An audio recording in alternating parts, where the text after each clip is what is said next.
Welcome in, ladies and gentlemen. The time is finally arrived as we now have the Four Nations tournament kicking off in Montreal tomorrow. And boy, what an exciting time of year. Like I almost think the IIHF World Juniors around Christmas time is, some of the most exciting time of the year for hockey fans. But honestly, we are being treated to another tournament of best on best NHL superstars facing off. It's a little bit different this time than the World Cup of Hockey back in 2016, boys, but we're definitely going to break it down. The four teams competing here, we got the USA, Canada, Sweden, and Team Finland all taking part in this very special tournament. Now, I've talked with quite a few people online, got a lot of mixed reactions, honestly, of, excitement levels, if you will. But yeah, let's just throw it over to you boys. What are your initial thoughts on, could this tournament potentially come back around in the next few seasons? Or could we also just see a World Cup of Hockey coming back, including, Czechia, Slovakia, Latvia, even if it's a Team Europe like we saw back in 2016 and, maybe a Team Germany, who knows, right? But yeah, what do you guys think of the excitement level coming into this tournament starting tomorrow? Well, first off, Dallas, you almost compared this tournament to the World Juniors, and that would have been detrimental to me. You don't do that. Nothing compares to the World Juniors, and this definitely never will. There's only four teams, and the team that beat Canada in the World Juniors 2 years ago in the quarterfinals in Czechia, and who almost beat them 3 years ago in the gold medal game, isn't even in here. And I think Czechia coming up is one of the best hockey nations. They should be in here, if not a Team Europe. And I think it's just a complete bust by the NHL trying too hard to get a best on best international tournament out there. Yeah, it was definitely what's the right wording to use, guys? Like rushed, if you will. Like obviously I can't compare it. I know a lot of people won't compare it to, the best on best of the World Juniors around Christmas time. I did bring that up though because it is the best on the best of the nations, right? It's the only way I'm going to compare it. The excitement level obviously does not comprehend. Yeah, this is a rush tournament, but yeah, no. I think it's just great seeing best on best hockey again from the greatest hockey nations. Yeah, and I think, guys, I think we have to get our excitement from the players. Like, these NHL guys are excited to be there. Sidney Crosby missed the last week with the Pittsburgh Penguins, and yet he's making sure he's playing for Team Canada. Like, it means something to these guys, to McDavid, McKinnon, right? The Stars wouldn't be there if it didn't mean anything.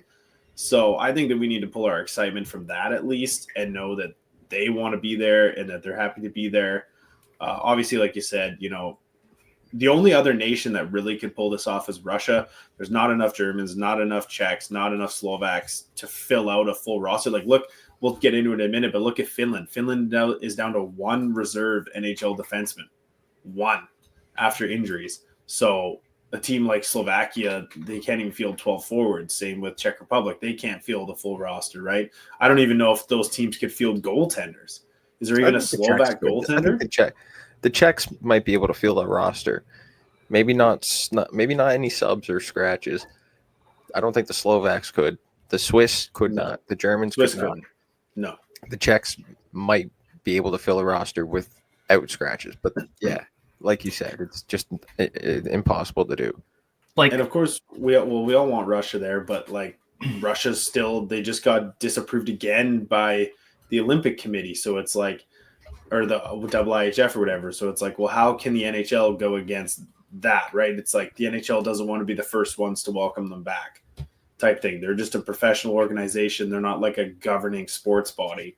So they don't want to open the door when the rest of the world has it closed. They don't want like that bad publicity that will come with that. So, and here's the thing too, right? Like, we all know Canada, USA, Finland, and Sweden, they're always the top dogs on the international stage when it comes to, men's ice hockey. But you can't, look away from the fact that a lot of big name superstars are still off this, list of the tournament, right? The Alex Ovechkins, the Martin Necas's, the Leon Draisaitl's. Like, there's still a lot of big names that won't be represented at this country, nor will they have the experience or privilege of representing their country's flag, their country's crest on the jersey. So I think it is definitely a snub for most. But yeah, I mean, we'll have to definitely rate and debate, when the tournament's all said and done, how it all went down. But I still say from a fan's perspective that this kind of still was a little bit of a letdown in terms of representation. Yeah, I will say, as a Nova Scotian, I'm excited to see Sidney Crosby and Nathan MacKinnon play on the same line on the power play, and on that top line with who's on their flank? I forget who's on their flank. It's Mark Stone. Stone. Or is Stone down the middle now? Stone. No, they have Stone. MacKinnon down the middle and Crosby and Stone on the flanks because Crosby got moved. He was down the middle, but they moved him to the wing instead of MacKinnon. That tells you that's his hand bugging him, because there's no way Crosby doesn't take faceoffs. He's the best guy on this team. But that's what I was saying all along, is if you have a guy of Crosby's age and then you have a guy like MacKinnon, the fastest, possibly the fastest player in the NHL, would you not want MacKinnon playing that north-south two-way game instead of the old Crosby and let Crosby stick to his good two-way game on a wing where he could kind of complement MacKinnon? I don't know. But here's Crosby is the best defensive forward in the NHL, in my opinion. So the way that he supports his teammates as supports the D, supports wingers, there's just no one as good at him at doing that. So Nate is an unreal talent for sure. But a lot of the time in his own zone, Makar is a one-man breakout. He doesn't really need the support, whereas Crosby has to support his teammates in Pittsburgh because they're so bad. So I see it's not going to hurt Canada, I don't think, but it's just I would still rather Crosby be in that slot. Well, he's got one of the best face-off percentages in the last almost 2 decades right now. He started in 2005 and, fast forward in 2025, and he's been one of the league's best face-off men. But I also wanted to mention this fact is that I hope at least once, even if it's just for a shift or if it's at least one game, guys, I want to see that Nova Scotia line. I want to see the three buddies in Marchand, MacKinnon, and Crosby on the same line, boys. We want that Halifax regional area line. Bring it. Give it to us. We all want to see it. That when they were competing in June a couple years back, well, actually quite a few years back, internationally in the men's worlds, when all their teams respectively got booted out of the playoffs, we saw that Nova Scotia line before, right? So they're talented. They generate a lot of chemistry together, and I think that if they bring that line together for Team Canada at the Four Nations, they could be pretty lethal. I want to see how Canada's defense fares against some of the other defense corps. I know Finland, they had a all right defense corps. They've kind of what's the word? They've kind of flaked out with the injuries and the guys that they've left. But anyways, the Swedens and the USA's the Sweden Victor Hedman, a top pairing of Dahlin Hedman or something like that, or USA where you have a top pairing of Werenski Fox or something like that. I know Makar Taves is very good, but when you go down into the depth of Canada's defense, and it's Travis Sanheim, a guy that nobody really expected to be here, or a Drew Doughty, a guy that's kind of old and he's coming off an injury. So how is Canada's defense going to fare against some of these other really mobile types of defense? Well, let's do some comparisons, because I'll just read them off. To me, maybe this is a hot take. Canada, to me, still has the best D in this tournament. Okay. When we go through it. So we'll go first line, Devon Toews, Kale McCarr. Probably the best pairing in the last decade in the NHL, period. Then you have Josh Morrissey, who's been an absolute stud for the Winnipeg Jets this year. And he's paired with Parayko. Parayko can be up, he can be down. But if he's on, he's one of the better top 30 defensemen in the NHL. He's probably the best pair. He's probably the best partner for Morrissey, too. Morrissey's a good offensive guy. Parayko stay at home. Big body. Exactly. Right hand, left hand shot.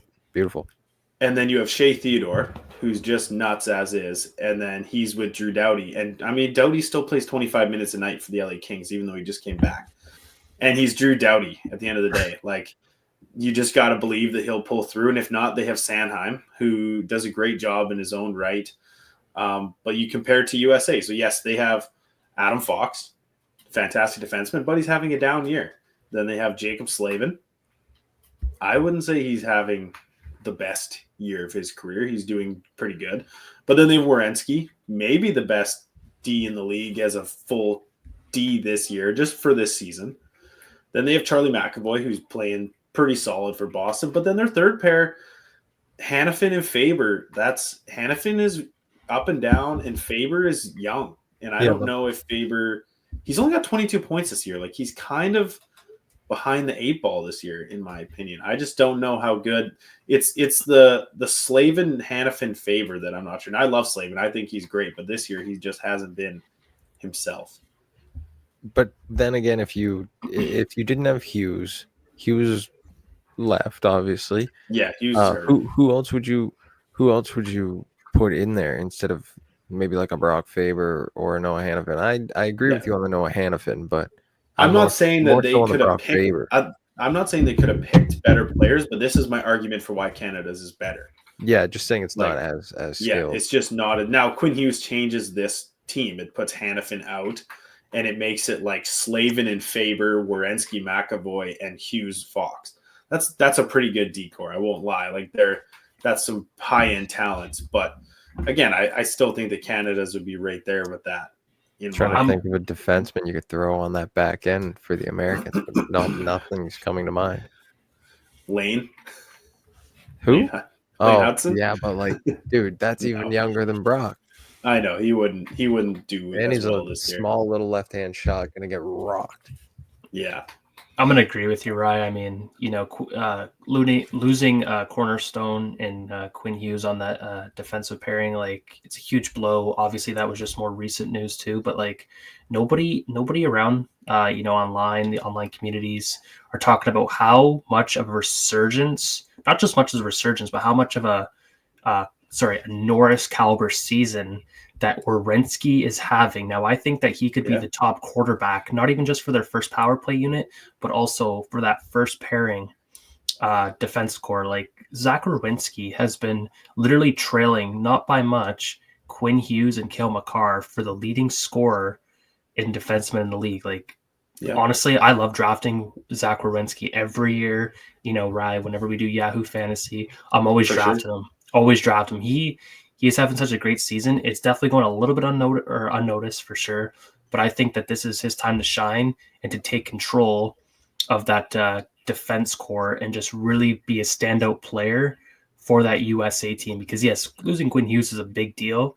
And that's why I think, like you said, that Canada definitely has the more rounded defense core. And they're definitely going to be more shut down than Team USA. Because Adam Fox, too, guys, like his Rangers and himself, he's kind of having a down year, and it's definitely showing. So, yeah, let Zach Werenski just quarterback that fucking power play and that first line pairing for the boys. Yeah, let's take it to Sweden now, who I don't have much. Everyone's saying this is the best decor in the tournament. I don't even know how that's a true statement. So Hedman, who I love, but Hedman is, as a Tampa fan, notably declining. I have seen it this year. He has been not at his best. Like it's so funny because he was absolutely dominant a couple of years ago, and people were like, he's lost it. And this year, everyone is saying he is like top 3 defenseman in the NHL. And I'm like, who are you guys watching? He is not at that caliber this season. And I love him, but he's just not there. But they have him paired with Jonas Brodin. Like, Jonas Brodin, they have Rasmus Andersson as their scratch defenseman. I don't know how they came up with that. They have Ekholm, which is fantastic. I like Ekholm, but Ekholm is kind of like Jacob Slavin. That's a pretty fair comparison, right? Yeah. Let's call Drew Doughty. Let's call all 3 of those the same. But then you have Erik Karlsson, who is having historically bad back-to-back seasons. Like, he shouldn't even be on this team, in my opinion. That's how bad he's been. Well, on the opposite side of the coin, too, like Rasmus Andersson is having a great season, too. You'd think that he'd be up there on that first pairing with even Victor Hedman. Yeah. Right? But why are we seeing this now where he's not? Like, it's not making sense. It's not making sense. And then they have arguably the best shutdown defenseman in the NHL on their third pair in Gustav Forsling.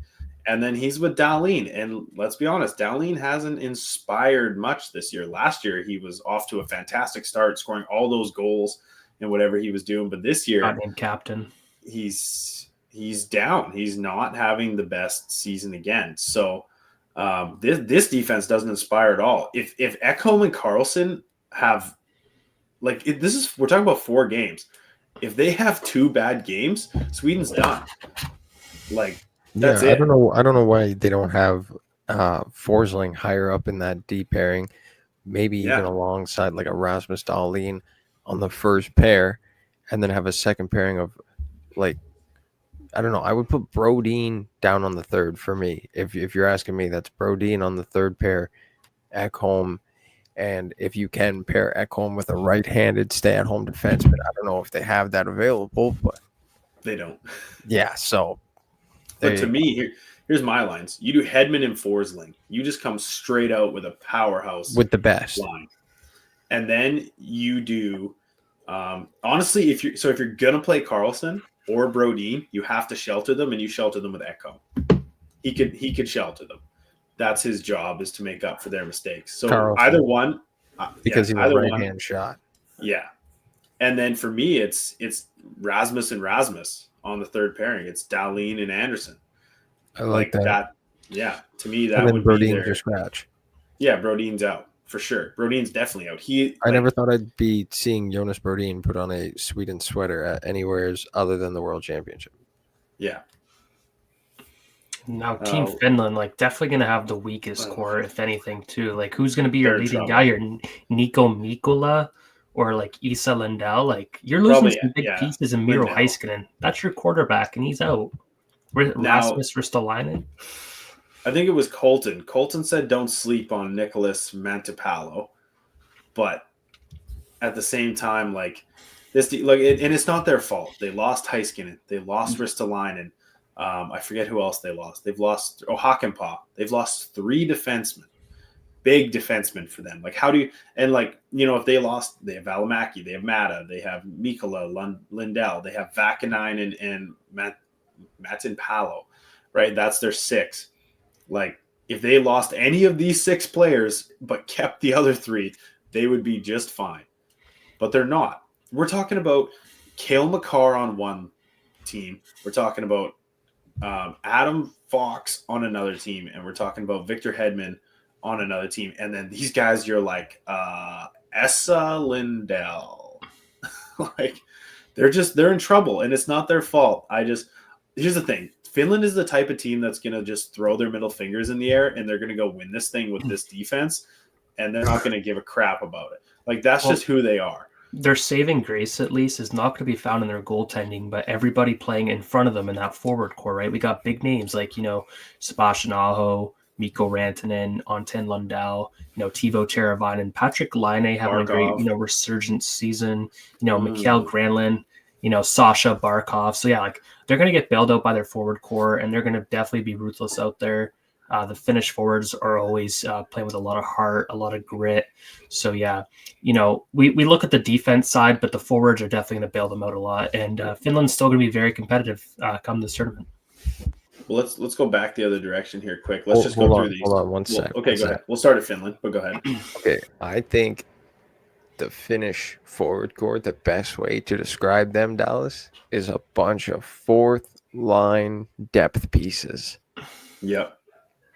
Okay, maybe not like Lehkonen, Laine. Let's just call them an elite middle 6. They're elite middle 6. They're an elite middle 6 for sure. Yeah, because you have Lehkonen, Barkov, Rantanen, Hintz, Aho. Okay, that's like a first. Okay, that's a first line. That's a first line. But at the same time, so outside of Rantanen, Barkov, and they have Aho. Those are all first liners. Lehkonen is middle 6. Hintz is middle 6. Laine is middle 6. Then they have Teuvo, Haula, and Armia, all middle 6. Then they have Luosterainen, Lundell, and Granlund, all middle 6. Other than their 3 elite big names, elite middle 6. And look at Mikael Granlund. Mikael Granlund, I think he could score 100 points this year. All of a sudden joining Dallas. He's had a good Anton Lundell. I don't know if there are 2 better underrated centermen in the league than Lundell and Ryley. They just play the same style of game, and they're very good at it. So I love Lundell. Luosterainen, mean, he's kind of here. Same with Armia. Like they're here. They've fallen off. I think Paula, same thing. Ryan's still young though. He is, but he's not an impact player yet. No, he's just still a depth. Just Tuvo like needs to turn it up. Tuvo and Laine, what? He's been pointless in 13 games or something straight since like the last power play. Yeah, that's the only time he scores. Did he get one? No, I don't know. Oh. Someone made a joke, and I feel terrible for him. But literally, since the latest like Fortnite season dropped or something, he has 0 points. Like it's like to the day he scored the day before it was released. The Fortnite thing was released, and he hasn't got a point since. Like it's bad. Like it's so accurate, and it's like the new season's not even that good. I don't know. I haven't played it, but it's just like they threw that stat out there, and it's like knowing that he has a gaming problem, right? Up late at night, not focusing, stuff like that, right? Like that's tough to hear. Come on. Like you might not have been caught by the team, Patty, but like the pattern, it just showed up out of nowhere, and there's one connection. I think that's actually crazy that somebody went and looked at it up and said, "Hey, Patty Laine ain't scoring." When did the Fortnite season last drop? Yeah, that's a weird NHL stat. All right, also, too, they're going to have a lot of chemistry between players, too. If you look at this roster for Finland, there's a lot of, current teammates and some former teammates, too. Like, the Florida Panthers are very well represented for Team Finland. So they got a lot of chemistry. Carolina now, even Colorado did. Like, Lecky and Rantanen, they played together for a lot, good line mates. So, there's some good relationships still there. They know each other's game. They understand it. And they're, they set up a lot of good plays back when they were together with the Avs. So, yeah, I think another saving grace is that, a lot of these guys are just familiar with each other's game, and, there's not going to be a lot of rusty, chemistry. So I think they'll be okay. Yeah, well, let's jump over to Sweden, who this team's pretty good. I mean, their first 3 lines and their 4th line center are pretty elite. Maybe outside of one. So they have Forsberg, Pettersson, and Kempe. They have Raquel, Zibanejad, and Nylander. They have Bratt, Eriksson Ek, and Raymond, and Arvidsson, Lindholm, and Nyquist, Elias Lindholm up front. So, like, for me, I mean, I guess this is like the example of sprinkling in some bad guys with some good guys, like Kempe with Pettersson and Forsberg, Raquel with Zibanejad and Nylander, right? Yeah, but Kempe is not that bad. Kempe is actually like... No. But you have William Nylander not on your first line. That means that you're trying to spread. Yeah. Then you have like their third line is arguably their best line: Jesper Bratt, Joel Eriksson Ek, and Lucas Raymond. Like that's also in terms of talking like full balance, maybe. Yeah. If Raymond's a goal scorer, Bratt's a playmaker, and Eriksson Ek is one of the better two-way centers in the league. Yeah.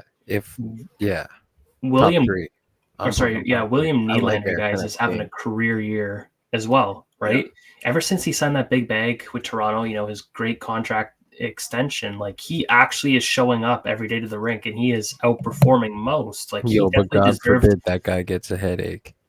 Yeah, like he definitely earned the money, and like he definitely deserved that top spot on that top line for Sweden. But like, I remember last episode, guys, we were talking like, what if the potential of Elias Pettersson, playing with Joel Eriksson Ek, like that could be a guy that could really help open him up and play better. So I'm hoping to see, and during this tournament, that the two of them are on the same line, and he could really help get him going, because Pettersson is struggling, unfortunately, with the departure of JT Miller, gone from the Canucks to the Rangers.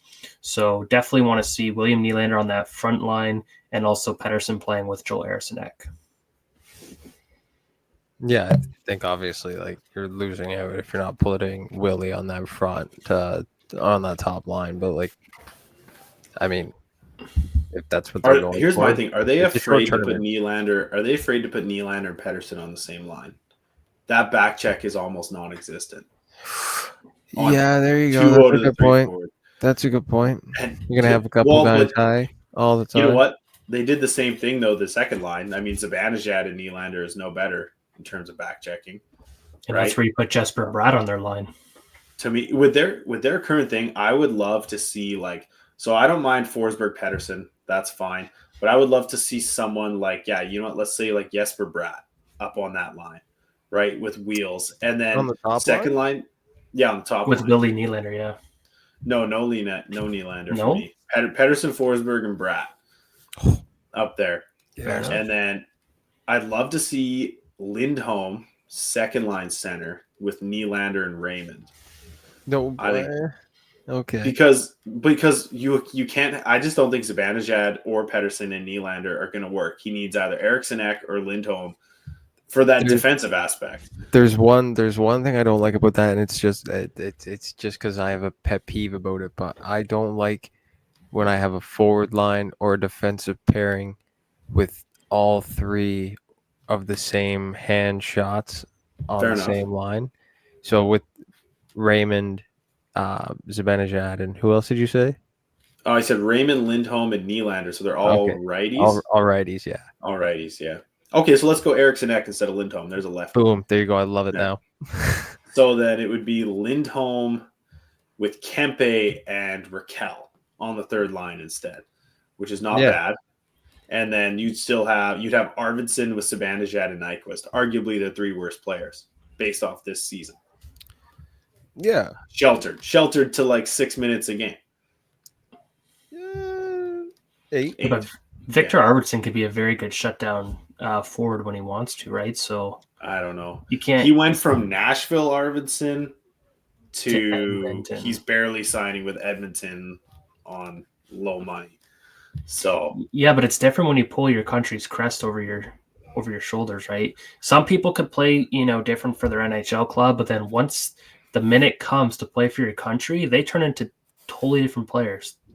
We hope so, but you never know. Yeah, he was also playing on Broadway, nice warm Nashville.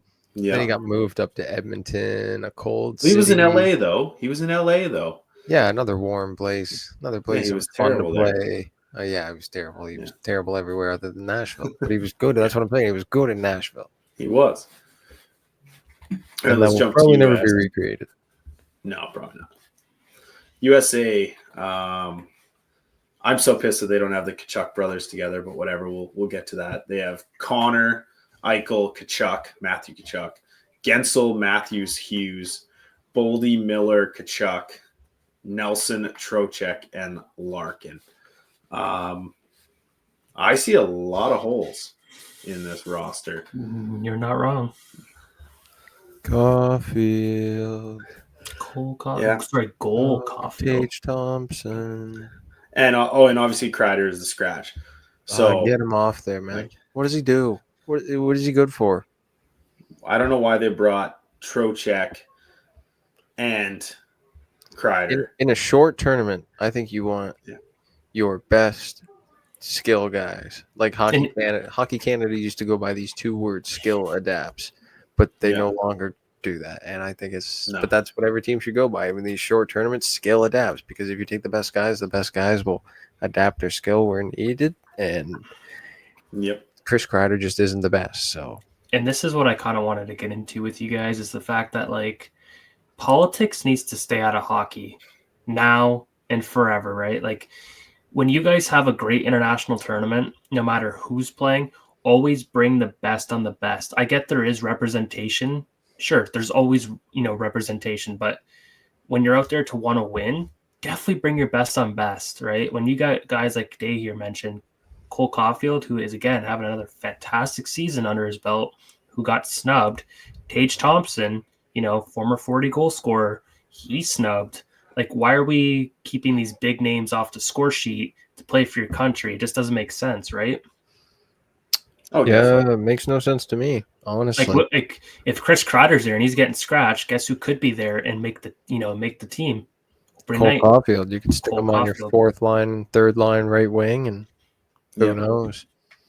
And it seems like I think it was Spit and Chicklets were talking about it, like the argument of like they were arguing against this, but they're saying like, you bring Trocheck and Nelson and Kreider for the penalty kill, and they're like, well, what? You're short less than 15 times in 4 games? right? So you're on like maybe 5 penalty kills the whole tournament, maybe. Hopefully, hopefully you're taking 1 or 2 maximum a game, and you're maxed out at 10. Yeah. Like, so yes, in a gold medal situation, late minute penalty, you want someone out there who can kill penalties. But I see that in this team. Jake Gensel kills penalties for Tampa on their second pair, right behind Ryley and Hagel. Yeah. JT Everybody Miller does it once penalties in their career, right? Everybody has to learn how to kill a penalty, right? Like, would you rather the greatest penalty killer or one of the greatest goal scorers, right? And I think that's what it has to boil down to is like, personally, I think I'd rather the best goal scorer because guess what? He could probably get us out of a jam to not even have to go on the PK. So, yeah, it's just some dumb moves. And I think that for this tournament, a lot of questionable moves, especially for Team Canada's goaltenders, which we'll get into. These are middle of the pack guys in the stats right now. Naden Hill, Jordan Bennington, and Sam Montembeault. No disrespect to any of those guys. It's great you're representing your country, but there's a lot of more well-deserving guys who have better stats this season that are top 3, top 5, and you got middle of the pack guys in these 3, which are like ranging from 11th to 15th in stats this season, goals against average, save percentage, and wins. So I don't know. Definitely some questionable moves, but I don't know. Yeah, well, let's go to Canada. We'll start with their forwards, and then we'll go to the goalies. So Reinhart, McDavid, Marner, Crosby, McKinnon, Stone, Marchand, Point, Jarvis, Hagel, Cirelli, and Bennett, and then Konechny as the extra forward. Can I just say how excited I am for that fourth line? They're going to be mayhem. Hagel and Cirelli are 2 of the best forecheckers in the league, and along with Bennett, who is one of the best agitators, period. Like, they are going to be a nightmare to play against. And they have a combined 110 points or something this year. Like, they're not putting the puck in the net. These guys are actually dominating on all assets of the game. They're going to go out there for Team Canada as their fourth line, and they're going to go out there and make their opponent's life miserable. Their top line is going to be fucking miserable playing up against Sam Bennett's fourth line boys. Like, it's going to be a real treat for us as the fans. But yeah, they're going to make their life miserable. And I know Cooper, obviously being a Tampa fan, you watch game 1, that line starts 110%. That line starts the game, sets the tone right off the bat. But who are they going to counter that with, right? Like, the Kachuk's line could be out there against, our fourth line grinders. Do we know who the home team is in the tournament for the first game? Canada is home versus Sweden. Okay. Based off what seems like they keep putting the home teams on the left. So yeah, which would make sense. Yeah. Yeah, and it's the first game of the tournament, so I assume that they give Canada the home in that one, and then I think they're away versus USA on Saturday. I also don't understand why that's a 1 o'clock, or is that the Finland game? Canada plays a game at 1 o'clock one of these days, and I don't understand. It's on the Saturday though.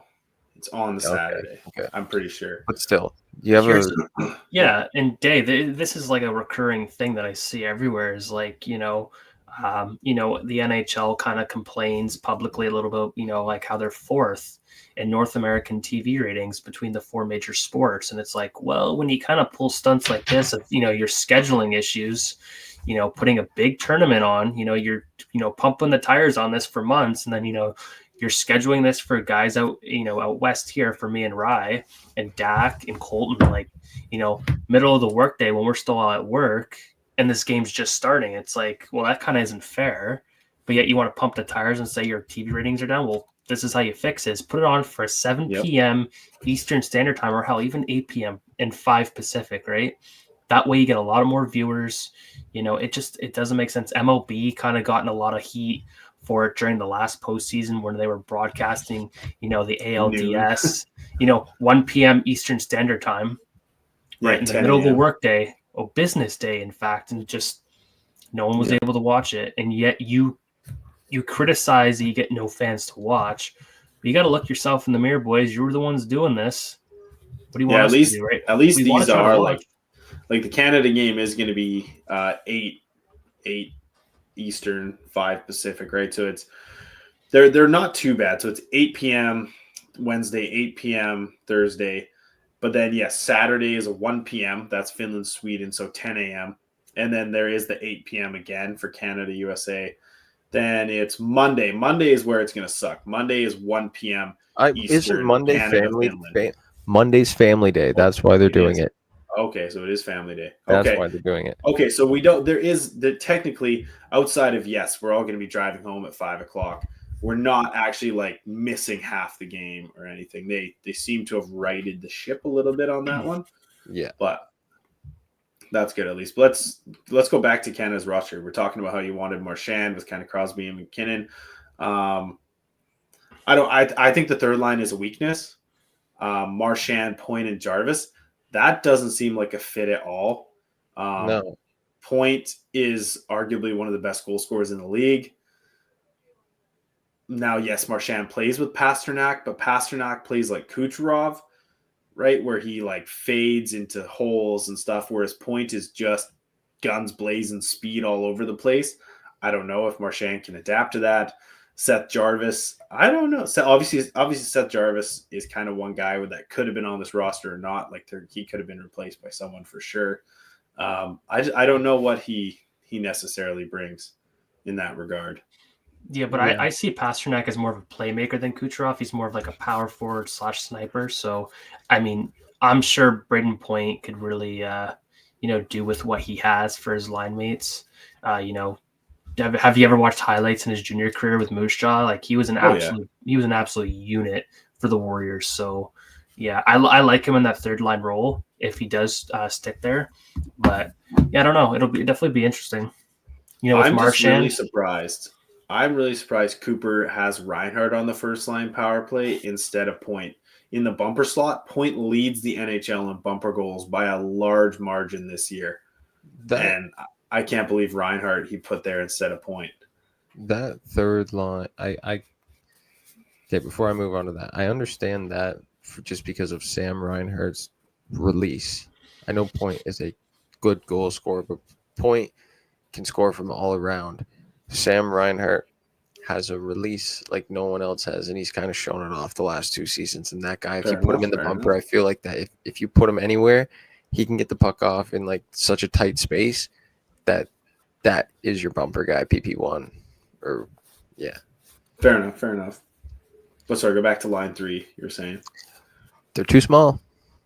For a third line, energy line, they're too small. Yeah, Marchand and Point are some of the smaller and guys Jarvis. in the league. Jarvis isn't too big of a guy either. Yeah. I would love to have seen basically the way you fix it is you put Stone and Marchand, you swap them. You put Marchand with McKinnon and Crosby, and you put Stone down with Point and Jarvis, and it just gives them that little bit of a size bump. It literally helps everybody. You get the skill of that Nova Scotia line, like how I was saying that I wanted to see, hopefully. And also you get the size to kind of deplete the whole, you're too small on the third line. You guys are just going to get trucked out there, So, yeah, I kind of like having Mark Stone out there. But his durability, though, is definitely more different than years previous. So, I don't know. Because Point, Rye. Point is more of a speedy guy. And Mark Stone plays more of a conservative role of not, quarterbacking a rush so much. So I don't know. I do like how he brings the size to that third line, but he's definitely not going to bring the speed. But that's okay because that's what they need, right? Yeah. Well, if you do look at this whole team, though, like if you just name these guys up front, they're not that big. Like Reinhart, small. McDavid's like 6'1". Marner, small. Crosby, he's not very big. He's kind of small, but he's Crosby. Like 5'11"? Yeah, he's like 5'11". Yeah, but you see Sid. He can throw a hit if he wants to, though. Yeah. Sid is he can be very physical. And no, but I'm just talking about, so we're talking about small, right? Like, yes, Crosby's Crosby. Like, no one's worried about Crosby's size. Yeah. Obviously, he's just puck battles, in the corners, everything. Yeah, he can hold his own. But if you keep going, there's McKinnon. He's tall. Stone is tall. Marchand is small. Point is small. Jarvis is small. Hagel he's listed as 6'2". I don't see that. He is small to me. Ryley is small. Konechny is small. And Bennett is like 6 feet. Like, really, this team's forward group, outside of somehow Stone, McKinnon, and McDavid are like their tallest guys. Yeah, I don't like that. But then you have a forward core of the States with like guys like the they're Kachucks, huge. Matthews. Eichel's even like 6'3". Yeah, if you had a Like, Thompson on there. yeah, exactly. They've like Miller. Nelson's Miller, I pretty think, tall. is 6 foot. Nelson's 6'2". Trocheck is smaller. Larkin is smaller. But yeah, Brady Tkachuk 6'4". Matthew Tkachuk 6'1". Matthew 6'4". Eichel 6'2", 6'3", right? Like they do have some smaller guys. Connor, Gensel, Hughes, Boldy, right? Like they're a little smaller. Yeah, that's But what kind of Team USA's motto is kind of with this lineup is that they're more power forward oriented too, right? That's what they're yeah, hoping for, these grinder / power forwards more than Canada's, skill and speed. So, but think of Colton Parayko though. He brings a lot of size to that blue line for Canada.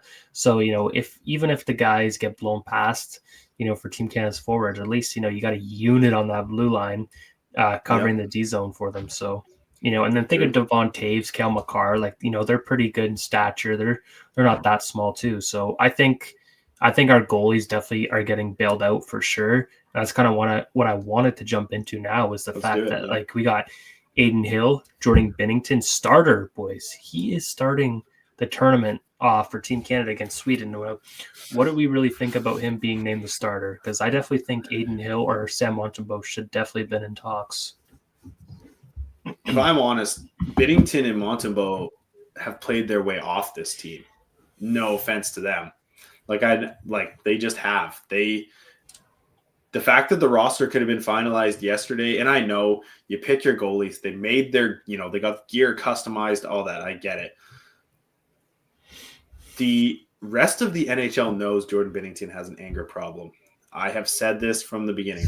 That is not really going to be a problem with Finland, and it is not going to be a problem with Sweden. But the Kachucks come to your crease. Yeah. Knowing that the Kachucks are not on the same line, half of the game you are going to have a Kachuk in your grill the whole time. Not to mention JT Miller. Not to mention a guy like Vinny Trocheck who likes to go to the net. Right? Like Kreider. Yeah, he is Kreider, the actual goalie assassin. Like maybe that's what they brought Kreider for, was to crash Binnington one time, get tossed, and never play another second for them. Like, I don't know. Yeah. But it's the agitators, right? And anything can set him off, and that's going to be a huge problem. Like you said, Rye is under pressure for Team Canada, and that's what's going to make or break the tournament for us, is because you're only as good as your goaltending too, right? And, if he's off his game, we're kind of FUCKED, right? We're fucked. So, who's going to come in relief? Another middle of the pack guy, like I was saying, and Sam Montembeault or Daeden Hill, right?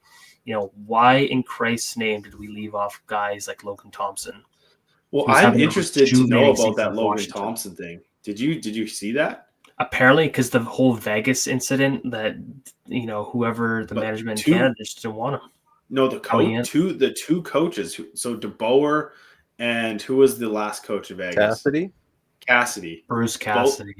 Both DeBoer and Cassidy said no to him. So something about Logan Thompson with two separate coaches in Vegas was a problem. Okay, but here's my thing though, right? Yet he is leading in all goalie stats this season, right? But yet you're going to bring a hothead and JT Miller for Team USA. You're going to bring, who has caused so much drama for the Vancouver Canucks organization, where they ended up having to trade him. And then you bring a hothead and Jordan Binnington for your own Team Canada, right?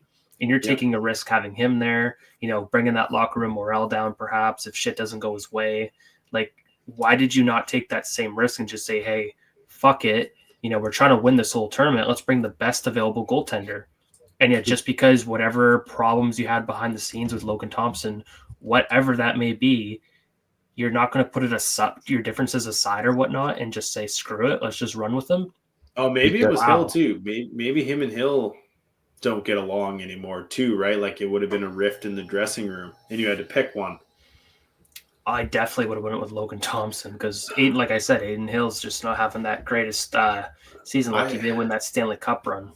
I'd go with Hill, 6'6" goaltender that has proven he can play good behind good defense.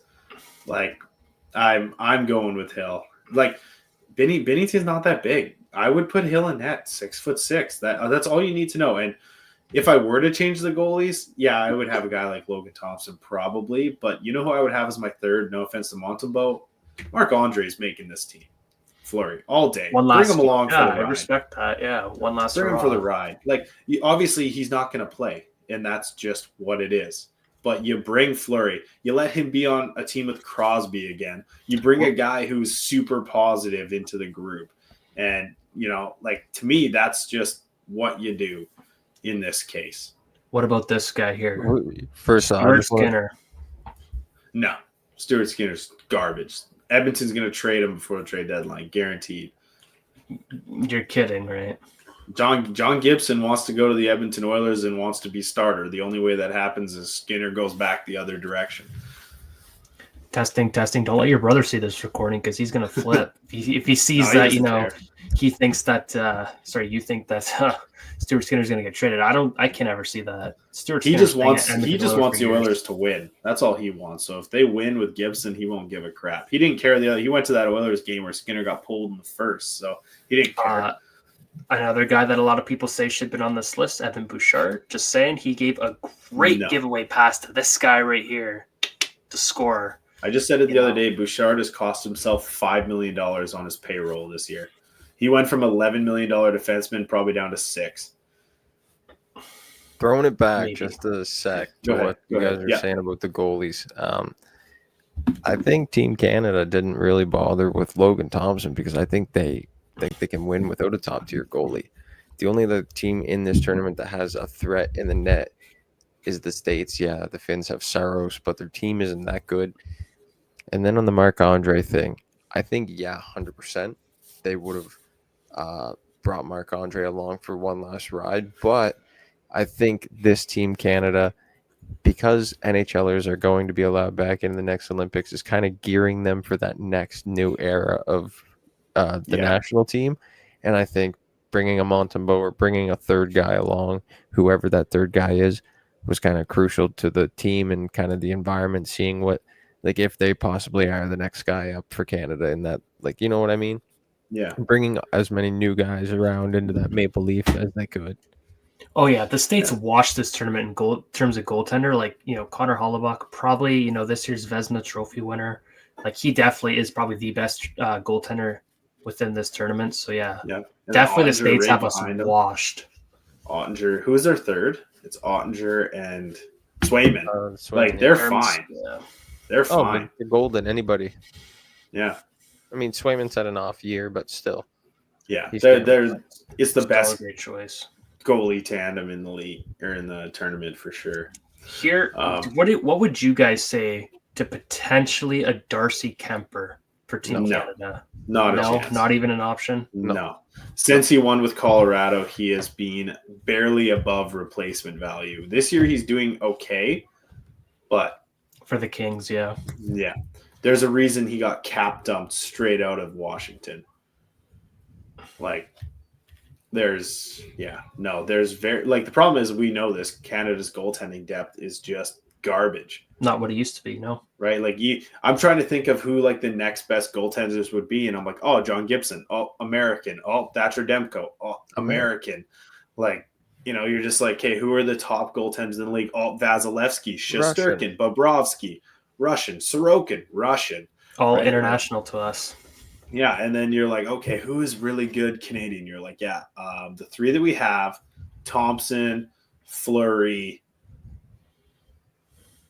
Who else? Like, we will be treated, though, within the next 5 years, and I'm going to say this, I'm going to bet on it. In the next 5 years, we will be treated to another great trio, potentially in the fact that Luongo, Price, Fleury again. Like, we got the Bjornsons, the Ivan Kovics coming up, out of the Dub and the OHL. So I think we're okay. Mathis Rousseau, if he can, go pro next season, he could potentially be a great. I don't think Rousseau's ever, unfortunately, as much as I love Mathis Rousseau and as much as I love that kid's game, he's small, right? And for 5'10", that exact reason, he's 5'11". He's never touching the NHL. No, unfortunately, you got to be Saros if you're going to be small. Actually, if we jump to the next team here, Sweden. Sorry, it's not really Saros related, but their third goalie, surprisingly, is Markstrom. They have Gustafsson as their starter over Allmark and Markstrom. What are you guys' thoughts on that? He's played well, and he played well at the start of the year when these teams were announced. And Markstrom's also kind of played himself down the list for me, in my opinion, ever since he kind of had that stellar season in Calgary back in like 2018, 19. Around that time, he had like 3 or 4 stellar seasons. He was almost in the running for a Vezina. He came third or something. Yeah, but he's played himself down the list for me ever since. So I think it's fair. I think it's totally fair. And I did tell you guys before, way back, like many moons ago, many episodes ago, I told you that the fact that Ottawa's goaltending wasn't extremely the issue there. Linus Ullmark isn't playing exactly as he had, with that cushion in Boston, having, Swayman and him, sharing the load, if you will. So I honestly would have thought that, if Saros would have had a great season for Nashville and Ullmark having a great season for the Ottawa Senators this season, that both of them could be sharing the load back to back. But when you have Philip Gustafsson of the Wild getting that starting nod, like, that's crazy. Like, that kind of just shows you with time, like, sometimes shit happens and, you start to have a down year. And it's kind of sad. I like Linus Ullmark. I was glad to see that he's able to get a starting position with the Senators, but it just hasn't been going – it's going good. It just hasn't been going great. So, well, when your backup could also take your position on your national team, that says something. Like, Anton Forsberg has been a heck of a player this year for the Ottawa Senators, possibly better than Ullmark. I told you guys, and you guys roasted me for this. I said, dude, Anton Forsberg is a good goaltender in Ottawa, and you guys just shut that down so quick. And you know what? I'm like, you know what, guys? I'm going to rub it in your face now. Guess what? I don't know. I mean, I think what it was more about was, like, you have to give Ullmark time to adjust. Yeah, and that's fair. That's respectable. And he started to. Like, he's coming on. But when they were injured, or when he was injured, there was no doubt, like, Forsberg took that net and ran with it and climbed 100%. Ottawa into the playoffs there for a couple weeks. Well, and he shined in the Global Series too, right? He had the Wild and the Senators out, in Scandinavia there in Finland, and, he showed out Anton Forsberg for the Senators. So Finland's not Scandinavian. I got chewed apart alive by some Finns on TikTok about that. Oh, they're a part of Scandinavia. I don't care what they say. Yeah, Finland. It's Sweden, Finland, Norway. Yeah, all the ones with the same flag. That's Scandinavia. Obviously, so those Finnish guys, I'm saying this right now, they're wrong. I don't care if they think they're from there. Like, I might be wrong, but maybe Denmark if you don't want to stretch it. Yeah, no, Iceland, Denmark for sure. Iceland too. They're across the pond a little way. I don't think so though. Like, it's just that area. Like, it was just the Scandinavian land. Like, that's what it was before they split into countries. Like, they weren't governed or anything. That's what it was. Scandinavia, that whole section. So to say that Sweden can be Scandinavia but not Finland is just ridiculous, because, like, you could walk across the border and you still think you're in the other country because they all look the same. Today's lesson is brought to you by Ryley Harrison. This isn't a hockey podcast. This is a geography and history lesson. There we go. Did you fail social studies in high school? Well, no problem. Ryley Harrison has you covered. I'm here. I know nothing about my own country. I just know stuff about other countries. Scandinavia. Oh, dude, that was my favorite subject in high school. Oh, terrible. Finland. Finish it off. Saros, Lankinen. They're in trouble, I think. No, I like Lankinen. He is having such an incredible season with the Vancouver Canucks this season. Yes, they kind of moved on from Artis Shilovs. He was kind of a one-hit wonder. I'm hoping Kevin Lankinen isn't really a one-hit wonder for them too, but he seems to be proving himself quite well in that starter position. Yes, Thatcher Demko is back from injury. Yes, he's kind of been a little bit shaky. Terrible. But I still think that Kevin Lankinen has a lot more to prove, and he's definitely on his way there. So I think he will probably be the one to look for to get the nod for Team Finland, to be their guy in that, hoping that, he plays his best. No, they're definitely starting Saros. But Sorry, if you compare the two, right? Like if you compare Saros' season to Kevin Lankinen's, I know you see Saros as a household name in the NHL. Yes, he's been around for a while, but Nashville's season compared to Vancouver's, Kevin Lankinen, I say definitely deserves the top spot to get the nod for Team Finland. You have to look at it that way. Nashville also had a booty season too. Well, they're having a terrible season with the amount of money they offloaded on all those free agent signings. But think of Vancouver though; they're doing a lot better than Nashville. Yeah, which is why Saros is technically like. Wouldn't you say Saros is still the better goalie with the worst team? Okay, if we're talking all time, like career wise, I would definitely go with Saros. Vezina contention every year. I'm going Saros. I'm not even quite like Lankinen. Mustard pads. You see this? Think of how sick those mustard pads would look if you kept them with the blue and white jersey. Yeah. Oh my god, they'd be nice. Yeah, but would you go with the guy that's been or a guy that's now, right? Like this is a short tournament now. I trust Saros. When has Lankinen won a tournament for Finland ever? He never. Okay, I can respect that. You're gonna go with experience. I respect that.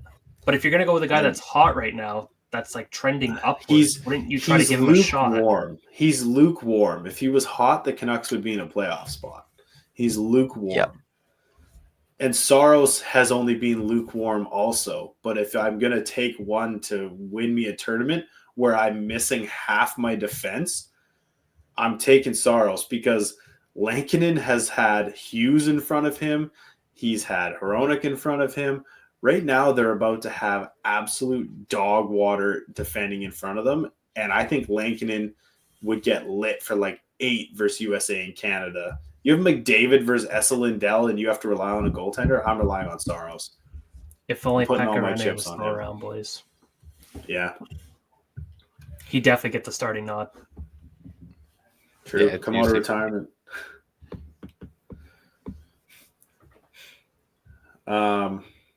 Yeah, we've already talked kind of about the lack of other countries, lack of depth for Finland, obviously, which we just went over. So I think now we have the awesome advantage now that Colton is a part of our podcast full-time from Daily Faceoff.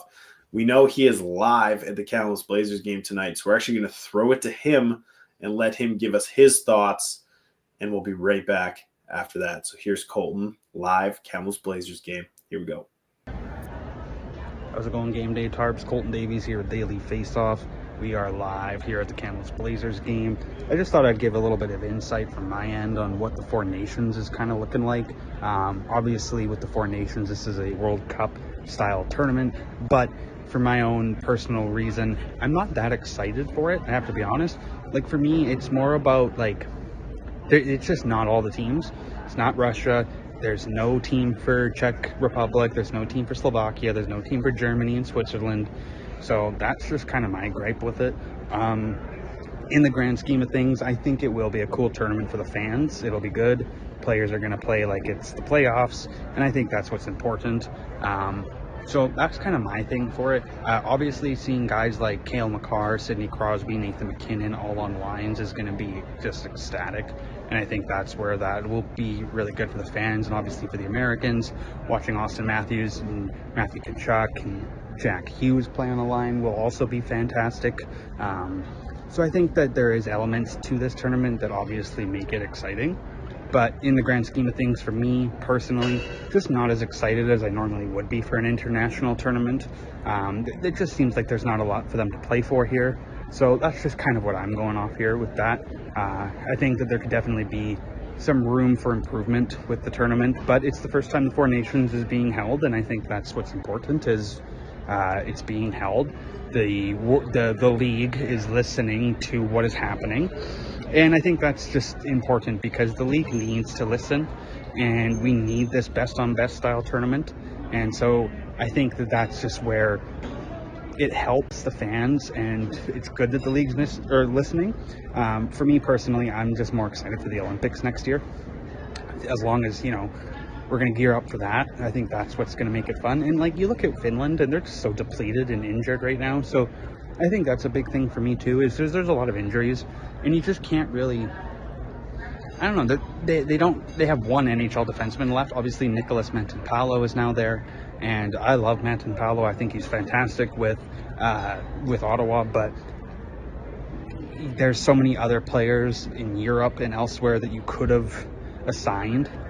You know what I mean? So I think that's just kind of what I see with that is it's best on best, but you're excluding Russia, you're excluding other countries. Martin H. has kind of said it as well on the Spit and Chicklets podcast with Ryan Whitney and Paul Bizanet there that they could have had a Czechoslovakia team, right? Could have had a Team Europe. You'd have to think if Russia was involved, then there would be a Team Europe just to even out the teams, because then it's not 5, then it's 6 nations.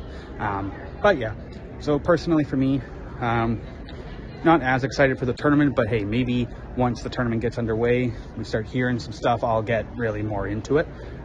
As far as a tournament MVP, honestly, it's probably not even a dark horse to say, Sidney Crosby. Sidney Crosby is going to be the MVP. Dude's the GOAT, obviously. So that's my guess. That's kind of what I've got for you guys. We're live here at the Kamloops Blazers, taking on the Tri-City Americans. Jackson Smith, obviously, is playing for the Tri-City. Charlie Ellick of the Columbus Blue Jackets is there. Jake Sloan is here, but he's not a prospect of anybody, so don't know why I said that. 20-year-old, though, looking for an NHL contract. But that's it. Hope you guys enjoyed the episode with Gameday Tarps. We're looking forward to bringing you all the Four Nations content possible, and you can check out all my work and articles over on dailyfaceoff.com and over at blazerhockey.com. Peace. And we are back. Thanks to Colton for doing that. That's awesome that he's live at a WHL game reporting for the Blazers for Daily Faceoff, and he takes his time to make us that cut. That's awesome. So thanks again, Colton. He'll be here on the rest of the episodes that we follow along this Four Nations. He just had to go do his job tonight, so that's where he is. Other than that, though, let's just switch it up here. Let's talk about that crazy incident in Seattle with those referees, the kid refs and that dad coach just pummeling them to the ice.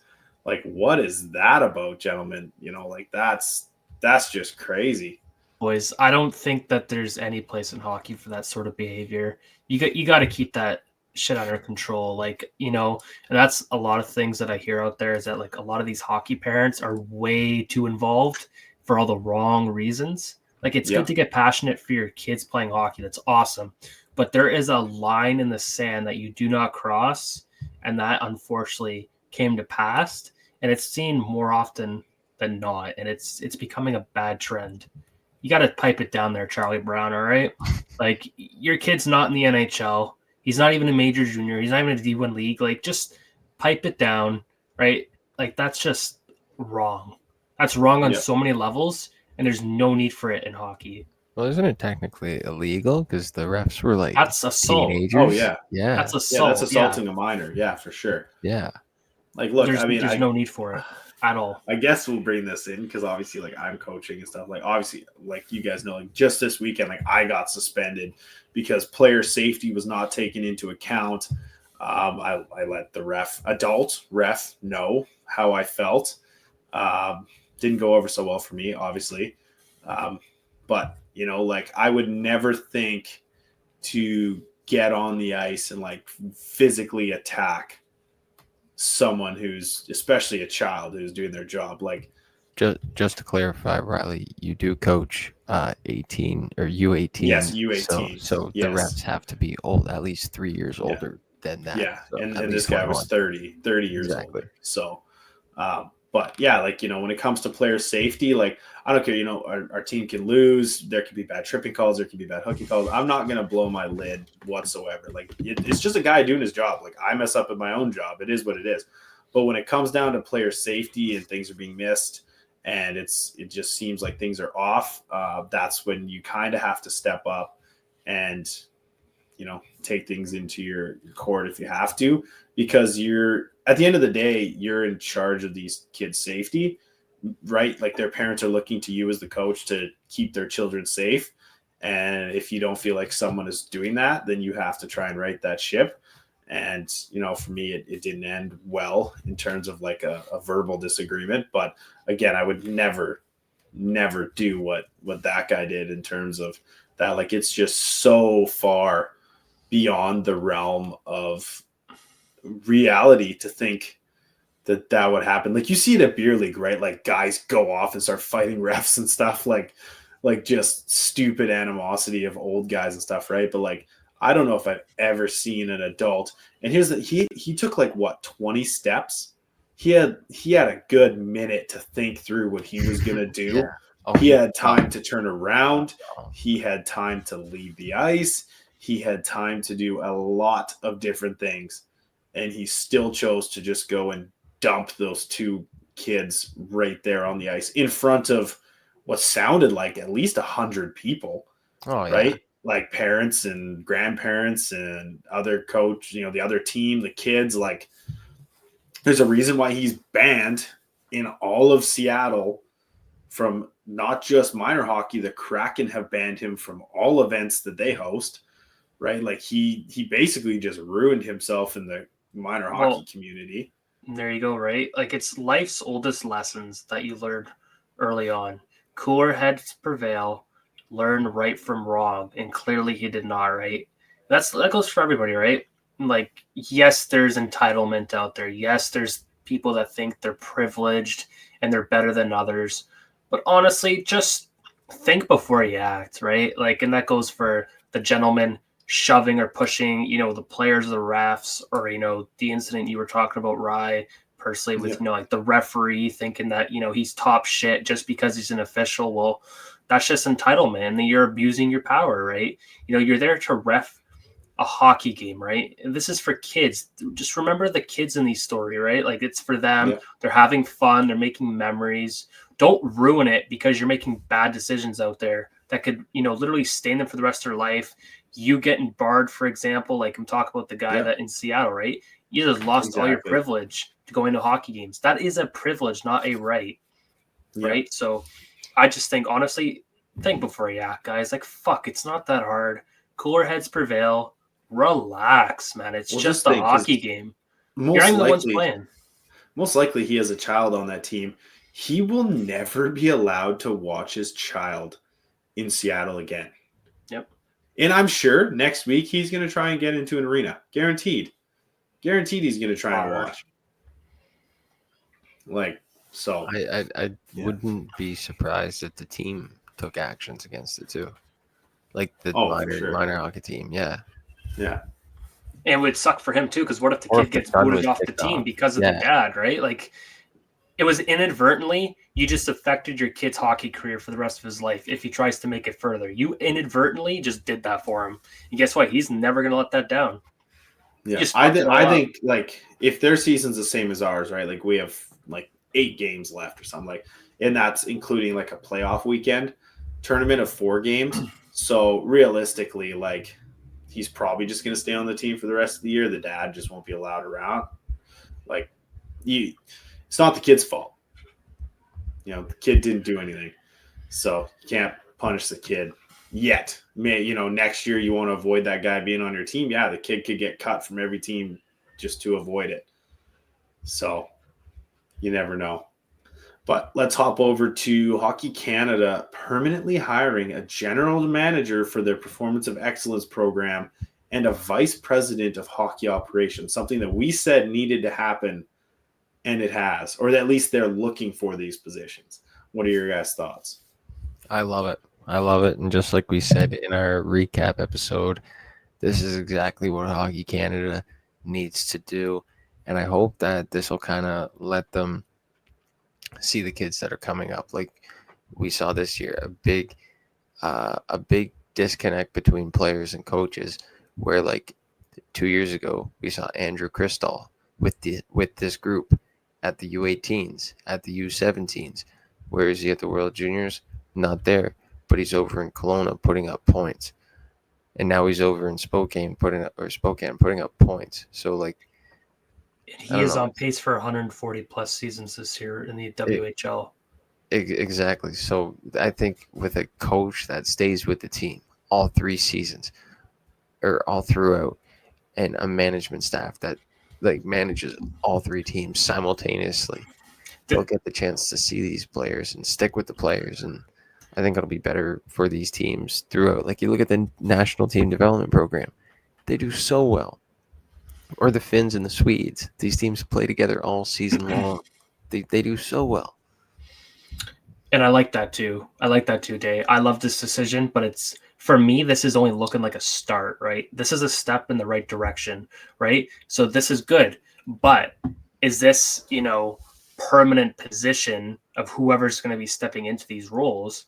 Are they going to be following, past iterations of picking niche players, favoritism? Is that going to play a factor again because they come from certain teams or certain leagues? No, what needs to be drilled in the heads of most is literally best of the best of the best of the best. Bring the best available players that you can utilize for your team to go all out there and win the tournament. You're not going to just say, oh, I want the best plus minus guy out there for my team. I want the best guy at, say, 5'11". He's got a lot of speed, but he can rush back into the defensive zone if he makes a bad call. No, just bring the best available players, and they're gonna get out there and do the job. Get the job done. Big snubs. Andrew Cristall, Ryley Height. Big names like that. Like, just should have been there this year, guys. And it ultimately cost us. And favoritism needs to go away. And just bring the best of the best. That's literally just the moral of the story. Best of the best. Yeah, well, I think that just goes back to like what I was saying earlier. Like the skill adapts, something that Hockey Canada has kind of shied away from. And if they go back to that, I think they'll be just fine. Oh, and I think utilizing players. Sorry, Ryan. Utilizing players too. Like Ryley, you brought this up best. Like Sam Dickinson and Oliver Bonk, they were not utilized well for that power play unit where they were positioned. And then you quoted the fact that once Oliver Bonk got in that bumper position and scored a nifty goal, wow, it's working. Wow, why didn't we think of that right away? It's about the mindset of using the players you have to the best of your advantage.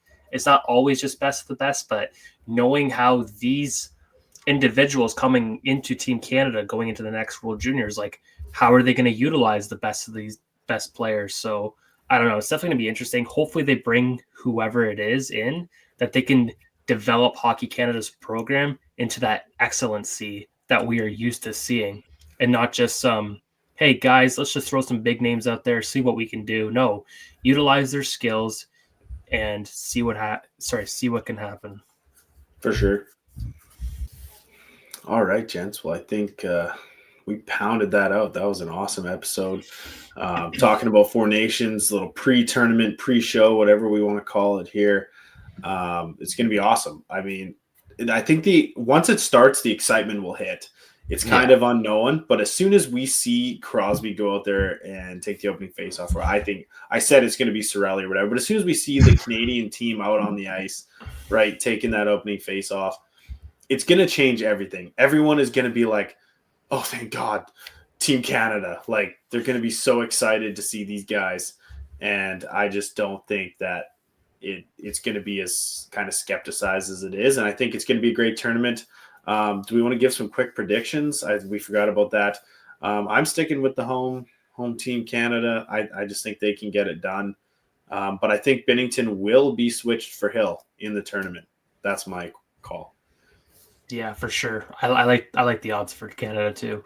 We kind of went over it. Not the greatest goaltending, but they got a great forward core and a great defense core. So I think we're sitting pretty. I'm gonna say Canada, USA, gold medal game. Yep. Or championship game, because there's no medals, just championship game. And I agree. Oh, they are giving medals. They're giving medals. Yeah. Oh, they're giving 1, 2, 3? They announced it today. Yeah, they announced it. No, just gold. You just get gold, I think, with the trophy. Yeah. Because there's no bronze medal game. Yeah, so just give a trophy. Yeah, so I don't know. They're giving medals. This isn't like they should do the main trophy for the winners and then silver, the runner-up. That's what I think. Nah, they get nothing. Just like just give them a trophy. They get nothing. Just give the winners a trophy. Let them keep it. Because it's probably the last time this tournament will ever happen. Yeah, exactly. Maybe that's why they're giving the medals, just so they have a take-home. Yeah. But anyways, I agree with you, Ryley. I think Aiden Hill is definitely going to play a couple games, if not take the crease from Binnington. I hope so. Because like you said, that Kachuk 50% of the game in your crease. Uh-oh. Yep. And I know Daeden gave Colton he gave us his predictions as well.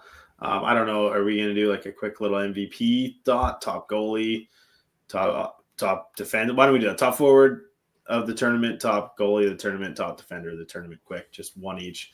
I'm obviously going McDavid, Makar, and I'm going to go Hellebuck. Crosby, Makar, Hellebuck. Oh,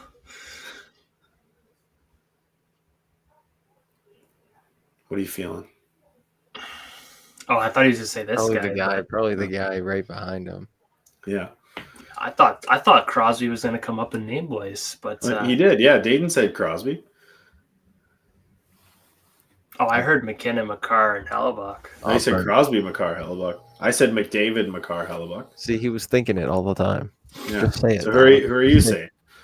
Well, I do like buddy Jonathan Drouin did not even get invited to this tournament. Unfortunately did not, but he'd tear it up if he did. Definitely gonna have to go with Hellebuck in that. Definitely MVP goalie category. This guy right here, Nate Dogg, he's definitely getting MVP for sure. And I think a good runner-up. Honestly, I hate to say it, but I think McDavid has a really good shot of getting another run at the MVP trophy. So we'll see. What about D? Who's your D? Got it with Makar. I thought maybe you're going to switch it up and hit Werenski just because you love Werenski. I would have said Hughes, but unfortunately he is not here now. So I got it with Makar. Who's your goalie? Hellebuck. Helly all around. I think that's right. Yeah, that's the right. Best goalie in the tournament. All right. Well, let's wrap it up there.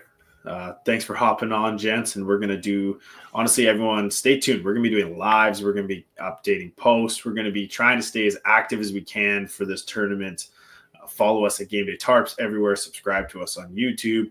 Listen to us on any of the Spotify's, Apple Musics. We're there too. Follow Daeden at Blue Nose Hockey. Follow Colton at Colton R. Davies. Obviously, he works for the Kamloops Blazers and Daily Faceoff, so follow both of them as well. Wilbs isn't here. You can follow him at Wilbs Puck. And just thanks again, everyone, for listening. We'll see you guys very soon because episode 50 is going to be a huge guest. We're just lining up the schedule. We're not saying it till it happens, but it is a huge guest for us. So they worked with Colton at Daily Faceoff. At Daily Faceoff gives you a hint. So there we have it. Thanks again, everyone. See you in the next Four Nations Faceoff talk. Bye for now.